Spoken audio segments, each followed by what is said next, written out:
മല്ലി മുളകൊക്കെ കഴുകാണ്ട് എത്ര തിരുമ്പിയിട്ട് ഉണങ്ങാനുണ്ട്.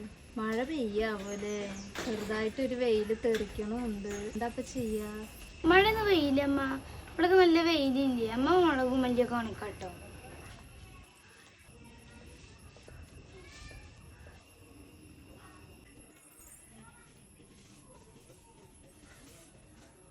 അതാ വെയില് പോയല്ലോ. നിങ്ങൾ ഈ മുകളിൽ തന്നെ നിന്നോളുണ്ട്, ഇവിടെ നനങ്ങണ്ട. മഴ വന്ന അപ്പയും മുളകും മല്ലി എടുത്തിട്ട് ഇവിടെ കൊടുന്നേക്കണം. ഈ തുണിയോളം എടുത്തിട്ട് ഇവിടെ ഇടണം.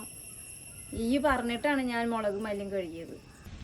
അപ്പൊ അമ്മ മഴ എന്റെ അടുത്ത് പറഞ്ഞിട്ടൊന്നുമില്ലല്ലോ വരുന്നത്. വെയില് കണ്ട ആരെയും മുളകും മല്ലിയൊക്കെ കഴുകില്ലേ? അമ്മ പറഞ്ഞിട്ടോ ഞാൻ മഴയുടെ അടുത്ത് വരാൻ പറഞ്ഞു. സ്വത്തെ മഴ പെയ്യണ്. സ്വത്തെ വെയിലെറിച്ചിട്ടുണ്ട്. വേഗം അതൊക്കെ കൊണ്ടുപോയിട്ട് വെയിലത്ത് കൊണ്ടിടും, മുളകും മല്ലിയും തുണിയൊക്കെ. ആ മഴ ചാറിട്ടോ, വേഗം ആ മുളകും മല്ലിയും പോയിട്ട് എടുത്തോ.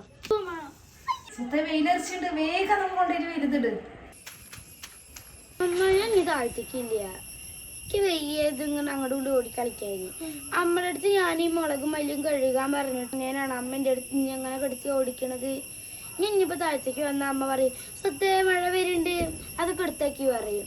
പിന്നെ ഞാൻ എടുത്തിട്ട് താഴത്തേക്ക് വന്ന അമ്മ പറയും സത്യ വെയില് വന്നു, അതൊക്കെ നിവർത്തിയിട്ട് എനിക്ക് വെയ്യത് അങ്ങോട്ട് ഓടിക്കളിക്കാന്. മഴക്കാലായി അങ്ങനെയൊക്കെ തന്നെയാണ്. കുട്ടികള് വേണ്ട ഇതൊക്കെ നോക്കാൻ വേണ്ടിട്ട്, അല്ലാതെ ഇങ്ങനെ കേറി ഇറങ്ങാൻ പറ്റുമോ? കേറി ഇറങ്ങി എനിക്ക് വെയ്യാണ്ടായി. ഒന്റെ മഴ ഒന്നെങ്കിൽ പെയ്യ് അല്ലെങ്കിൽ വെയിലൊന്ന് തെറുക്കി, രണ്ട് വെള്ളത്തിലും കാലിട്ടിട്ടിരിക്കല്ലേ പ്ലീസ്.